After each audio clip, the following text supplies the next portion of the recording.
Banyak orang baru memikirkan pembuluh darah setelah muncul nyeri dada, stroke, atau kaki terasa lemah saat berjalan. Padahal penyumbatan pembuluh darah biasanya tidak datang mendadak, melainkan tumbuh pelan lewat kebiasaan sehari-hari. Yang membuat keadaan ini berbahaya adalah prosesnya sering sunyi dan tanpa gejala jelas di awal. Saat keluhan mulai terasa, seringkali lapisan pembuluh darah sudah lama mengalami gangguan. Makanan tinggi lemak jenuh, kurang gerak, gula darah yang tidak terkontrol, tekanan darah tinggi, dan rokok adalah contoh hal yang setiap hari bisa merusak pembuluh sedikit demi sedikit. Kerusakan kecil yang terus berulang itulah yang lama-lama berubah menjadi masalah besar. Karena itu, cara menjaga pembuluh darah tidak selalu harus dimulai dari langkah yang mahal atau rumit. Justru kebiasaan harian yang sederhana, jika dilakukan konsisten, dapat membantu menurunkan resiko penyempitan dan penyumbatan pembuluh darah. Video ini bukan untuk menggantikan obat atau menyuruh Bapak Ibu menghentikan pengobatan dokter.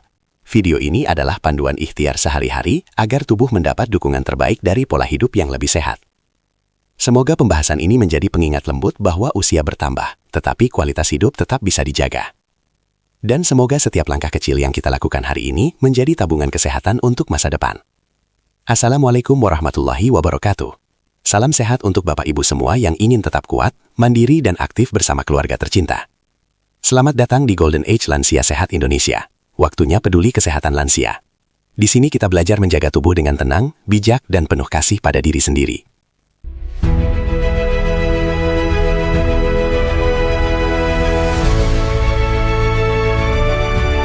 Pagi hari minum air hangat, duduk sebentar sambil membaca. Jaga pembuluh darah sejak sekarang, agar tua tetap berdaya. Pergi ke pasar membeli jamu, pulang membawa daun seledri. Kalau ingin jantung tetap tangguh, kebiasaan sehat harus dijalani sendiri. Sebelum lanjut, tulis di kolom komentar usia Bapak atau Ibu sekarang dan tinggal di kota mana. Saya ingin tahu dari mana saja keluarga sehat Golden Age menonton hari ini.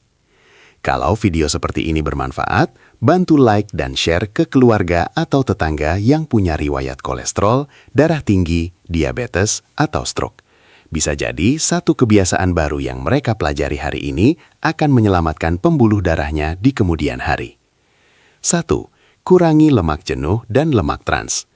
Banyak keluarga Indonesia masih sangat akrab dengan gorengan, santan kental, kulit ayam, daging berlemak, dan makanan kemasan yang gurih renyah. Rasanya memang memanjakan lidah, tetapi jika terlalu sering, makanan ini perlahan merugikan pembuluh darah. Secara medis, lemak jenuh dan lemak trans dapat meningkatkan kadar kolesterol jahat atau LDL dalam darah.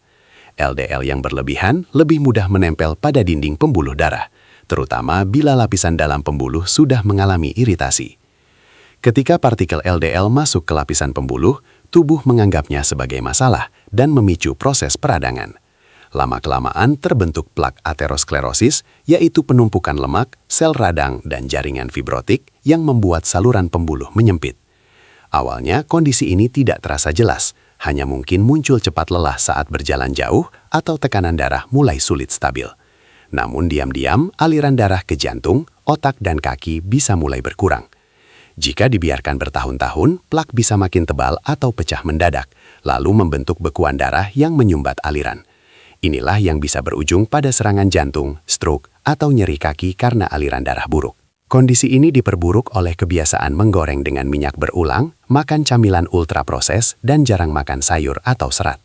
Diabetes dan merokok juga mempercepat kerusakan dinding pembuluh, sehingga plak lebih mudah terbentuk. Langkah antisipasinya cukup mulai dari mengurangi gorengan, memilih lauk kukus, rebus, pepes, atau panggang, dan membatasi makanan olahan. Ganti sebagian lemak buruk dengan sumber lemak yang lebih baik seperti ikan, kacang, alpukat, atau minyak nabati dalam jumlah wajar. Jika Bapak atau Ibu sudah punya kolesterol tinggi, riwayat stroke, atau penyakit jantung, pola makan ini perlu dijalankan lebih serius bersama kontrol rutin. Kebiasaan makan yang lebih bersih membantu memperlambat penumpukan plak dan mendukung terapi dokter. 2. Rutin bergerak dan berjalan kaki. Setelah pensiun, banyak orang lebih banyak duduk, menonton televisi, atau berbaring karena merasa tubuh harus lebih diistirahatkan. Padahal, terlalu lama diam justru membuat pembuluh darah dan otot kehilangan banyak manfaat dari gerakan. Secara medis, aktivitas fisik membantu memperbaiki fungsi endotel, yaitu lapisan dalam pembuluh darah yang berperan menjaga kelenturan pembuluh. Saat endotel sehat, pembuluh lebih mampu melebar dengan baik dan aliran darah menjadi lebih lancar. Gerakan tubuh juga meningkatkan penggunaan glukosa oleh otot, membantu menurunkan trigliserida, meningkatkan kolesterol baik atau HDL, dan memperbaiki sensitivitas insulin. Semua proses ini membantu menurunkan faktor-faktor yang mempercepat aterosklerosis. Dampak awal dari rutin bergerak sering terasa sederhana, seperti tubuh lebih ringan, tidur lebih enak, dan napas tidak mudah ngos-ngosan. Ini menandakan sirkulasi membaik dan sistem metabolik mulai bekerja lebih efisien. Dalam jangka panjang, aktivitas fisik yang teratur membantu menurunkan resiko penyakit jantung koroner, stroke, obesitas, dan diabetes yang memperparah penyumbatan pembuluh darah. Pembuluh darah tidak menjadi bersih seketika, tetapi proses kerusakan bisa diperlambat secara nyata. Kondisi pembuluh akan makin memburuk jika kurang gerak disertai makan berlebih, berat badan naik, dan duduk lama berjam-jam setiap hari. Kurang gerak membuat tubuh seolah kehilangan satu obat alami yang sebenarnya tersedia gratis. Langkah pencegahannya bukan harus olahraga berat. Mulailah dari jalan kaki, senam lansia, peregangan, atau berdiri dan bergerak ringan setiap 30-60 menit bila terlalu lama duduk. Jika Bapak atau Ibu punya nyeri lutut, sesak, atau riwayat jantung, pilih aktivitas yang aman dan konsultasikan intensitasnya. Yang penting bukan cepat atau berat, melainkan rutin dan sesuai kemampuan tubuh. 3. Kendalikan gula darah dan tekanan darah. Banyak orang mengira kolesterol adalah satu-satunya penyebab sumbatan pembuluh darah. Padahal gula darah tinggi dan tekanan darah tinggi juga menjadi dua perusak utama yang sering bekerja diam-diam. Secara medis, kadar gula darah tinggi menyebabkan kerusakan pada lapisan endotel dan memicu proses glikasi, yaitu penemparan gula pada protein tubuh secara tidak normal. Sementara tekanan darah tinggi memberi tekanan mekanis terus-menerus pada dinding pembuluh. Ketika endotel rusak, pembuluh darah menjadi lebih mudah meradang dan lebih mudah ditempeli kolesterol. Jadi, gula darah dan tekanan darah yang tidak terkontrol bukan hanya angka buruk di hasil pemeriksaan, tetapi pemicu langsung rusaknya pembuluh. Dampak awalnya mungkin hanya pusing, mudah haus, sering buang air kecil, atau tidak ada gejala sama sekali. Namun tanpa keluhan pun, kerusakan mikro pada pembuluh kecil dan pembuluh besar bisa tetap berjalan. Dalam jangka panjang, kombinasi diabetes dan hipertensi sangat mempercepat terbentuknya plak, serta memperberat risiko stroke, serangan jantung, kerusakan ginjal, dan gangguan penglihatan. Itulah mengapa banyak komplikasi besar berasal dari dua penyakit yang tampak biasa ini. Kondisi ini diperburuk oleh kebiasaan makan asin, minuman manis, kurang tidur, stres berkepanjangan, dan tidak rutin minum obat. Ada juga yang merasa sehat lalu menghentikan obat sendiri, padahal kerusakan pembuluh tetap bisa terus berlangsung. Langkah antisipasinya cukup dimulai dengan mengecek tekanan darah dan gula darah secara berkala, menjaga makan, dan patuh pada terapi dokter. Kontrol yang baik akan membantu memperlambat iritasi dan kerusakan pada pembuluh darah. Jika angka gula atau tekanan darah sering tinggi, meski merasa sudah berusaha, jangan putus asa. Justru disitulah pentingnya evaluasi ulang pola hidup, obat, dan pemeriksaan rutin agar arah perbaikannya lebih jelas. 4. Perbanyak serat, ikan, dan makanan utuh.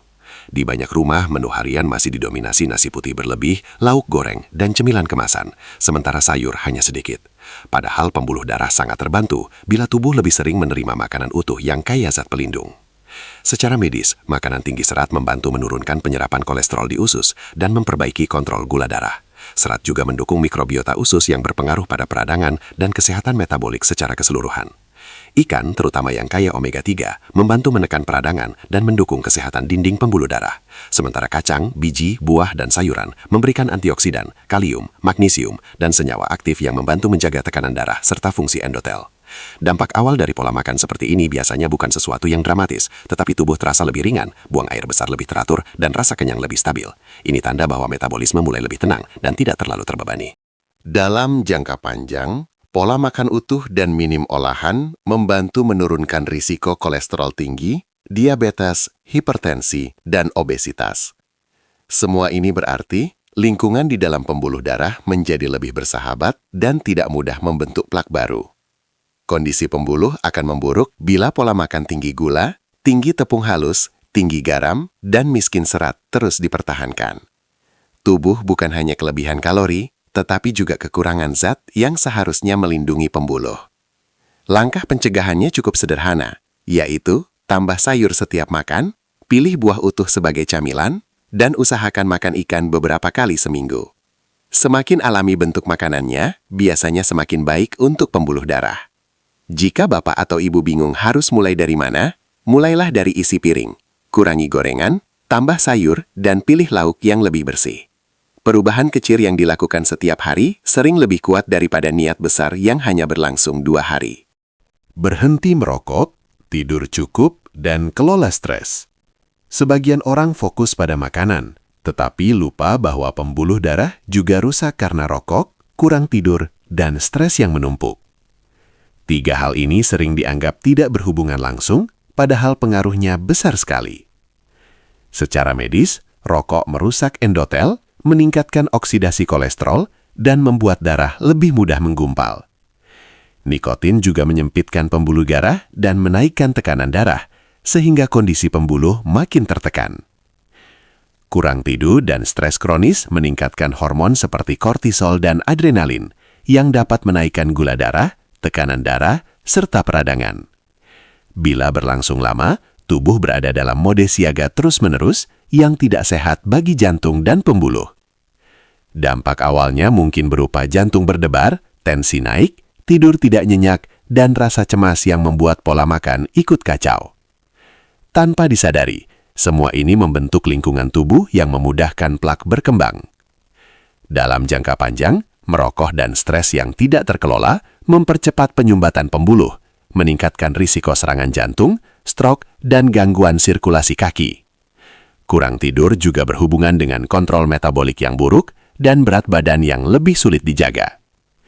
Kondisi ini diperburuk jika seseorang sudah memiliki diabetes, hipertensi, kolesterol tinggi, dan jarang bergerak. Artinya faktor-faktor risiko tidak bekerja sendiri, tetapi saling memperkuat satu sama lain. Langkah antisipasinya adalah berhenti merokok, mengatur jam tidur yang lebih teratur, dan mencari cara menenangkan pikiran seperti zikir, pernapasan dalam, jalan pagi, atau berbicara dengan keluarga. Tubuh yang tenang memberi kesempatan bagi pembuluh darah untuk tidak terus-menerus berada dalam tekanan. Jika berhenti merokok terasa berat atau stres sudah sangat mengganggu hidup sehari-hari, jangan ragu meminta bantuan profesional. Dukungan yang tepat bisa sangat menentukan keberhasilan perubahan jangka panjang. Pendalaman kebiasaan sehari-hari. Bapak Ibu perlu memahami bahwa penyumbatan pembuluh darah bukan hanya soal satu makanan atau satu kebiasaan buruk. Ini adalah hasil dari akumulasi bertahun-tahun antara pola makan, kualitas tidur, aktivitas, stres, gula darah, tekanan darah, dan kebiasaan merokok. Karena prosesnya bertahun-tahun, perbaikannya juga perlu dilihat sebagai perjalanan, bukan keajaiban semalam. Setiap pilihan kecil yang lebih sehat membantu memperlambat kerusakan dan memperbaiki lingkungan di dalam pembuluh darah. Misalnya, ketika Bapak Ibu memilih berjalan kaki 20 menit setelah sarapan, tubuh sedang membantu otot menggunakan gula darah dengan lebih efisien. Pada saat yang sama, pembuluh darah mendapat stimulus alami agar tetap lentur. Ketika makan siang diganti dari gorengan dan santan kental menjadi lauk pepes, sayur dan buah, tubuh menerima lebih sedikit lemak merugikan dan lebih banyak zat pelindung. Perubahan sederhana seperti ini tidak terasa hebat di hari pertama, tetapi dampaknya kuat bila konsisten. Ketika tidur lebih cukup dan pikiran lebih tenang, tekanan biologis terhadap pembuluh darah juga ikut menurun. Tubuh tidak lagi terus-menerus berada dalam mode stres yang mengganggu jantung dan metabolisme. Sebaliknya, jika seseorang masih merokok, makan asin dan berlemak, jarang bergerak, lalu tidak mengontrol gula dan tekanan darah, maka pembuluh darah akan terus menerima luka kecil setiap hari. Luka kecil yang terus berulang itulah yang menjadi dasar penyakit besar. Tanda-tanda yang perlu diwaspadai. Walau penyumbatan pembuluh darah sering diam-diam, ada tanda yang perlu diwaspadai, seperti nyeri dada saat aktivitas, sesak, cepat lelah, kaki nyeri saat berjalan, atau wajah mencong dan bicara pelo mendadak. Tanda-tanda ini tidak boleh disikapi hanya dengan istirahat dan menunggu. Jika gejala seperti itu muncul, perubahan gaya hidup tetap penting, tetapi pemeriksaan medis menjadi keharusan. Sebab pada tahap tertentu, pembuluh darah yang sudah sembuhkan evaluasi dan terapi yang lebih spesifik. Penjelasan ilmiah menyeluruh. Secara ilmiah, pembuluh darah sehat memiliki lapisan endotel yang halus, lentur, dan mampu mengatur pelebaran pembuluh sesuai kebutuhan jaringan. Saat endotel rusak akibat gula tinggi, tekanan darah tinggi, racun rokok dan lemak merugikan, proses aterosklerosis menjadi jauh lebih mudah dimulai. Tubuh kemudian mengirim sel-sel radang ke area yang rusak, dan kolesterol jahat yang beredar lebih mudah tertahan di sana. Dari sinilah plak berkembang dan perlahan menyempitkan saluran aliran darah. Jika plak stabil, keluhan mungkin baru muncul saat kebutuhan oksigen meningkat, misalnya ketika naik tangga atau berjalan cepat. Tetapi bila plak pecah mendadak, tubuh dapat membentuk bekuan yang menyumbat total dan menyebabkan serangan mendadak. Inilah alasan mengapa upaya sehari-hari sangat penting, bukan untuk menjanjikan plak hilang total tanpa terapi, tetapi untuk menurunkan risiko plak tumbuh, meradang, atau pecah. Dengan kata lain, gaya hidup sehat membantu mengubah medan perang di dalam pembuluh darah. Tips makanan berbasis kandungan. Utamakan makanan kaya serat larut seperti oat, kacang, sayur, dan buah tertentu, karena serat ini membantu mengikat sebagian kolesterol di saluran cerna. Akibatnya, kadar kolesterol yang beredar dalam darah bisa lebih terkendali. Pilih ikan yang mengandung omega-3 karena zat ini membantu menekan peradangan dan mendukung kesehatan jantung. Pembuluh darah yang kurang beradang cenderung lebih stabil dibanding pembuluh yang terus-menerus teriritasi. Perbanyak makanan yang mengandung kalium dan magnesium dari sayur, buah, dan kacang-kacangan untuk membantu keseimbangan tekanan darah. Tekanan darah yang lebih terkendali berarti dinding pembuluh tidak terus dihantam tekanan berlebihan. Pastikan juga asupan protein cukup dari sumber yang lebih bersih seperti ikan, tahu, tempe, dan telur dalam jumlah wajar. Otot yang terjaga membantu metabolisme tubuh, termasuk penggunaan gula darah yang lebih baik. Batasi makanan tinggi natrium, gula tambahan, dan lemak trans dari makanan ultraproses. Zat-zat inilah yang sering mempercepat hipertensi, peradangan, dan gangguan metabolik, yang akhirnya memukul pembuluh darah. Tips latihan spesifik. Untuk olahraga, jalan kaki teratur adalah salah satu pilihan paling aman dan efektif bagi banyak lansia. Jalan kaki membantu otot bekerja, memperbaiki sirkulasi, dan memberi efek baik pada tekanan darah serta sensitivitas insulin.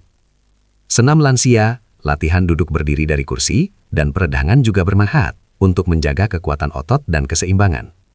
Otot yang aktif membantu tubuh membakar energi lebih baik dan tidak membiarkan metabolisme terlalu lamban. Bagi yang mampu, latihan ringan dengan resistance band atau botol air bisa membantu mempertahankan massa otot.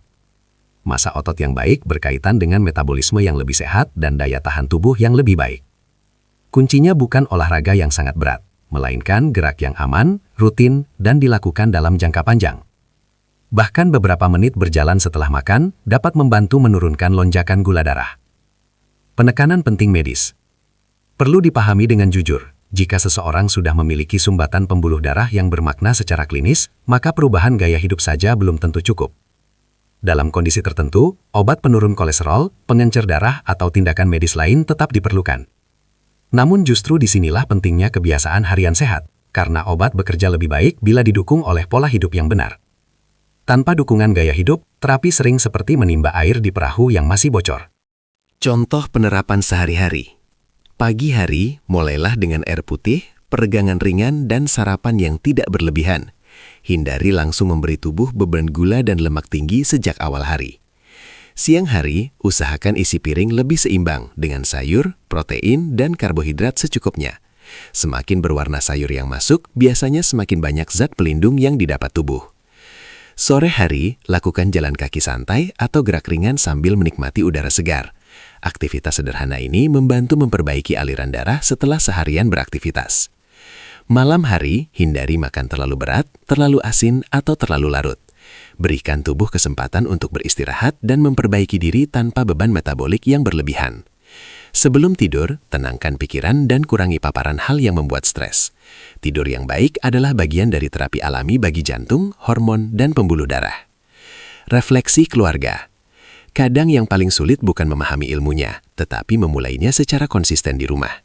Disinilah peran keluarga menjadi sangat penting karena perubahan gaya hidup akan jauh lebih mudah jika dijalani bersama.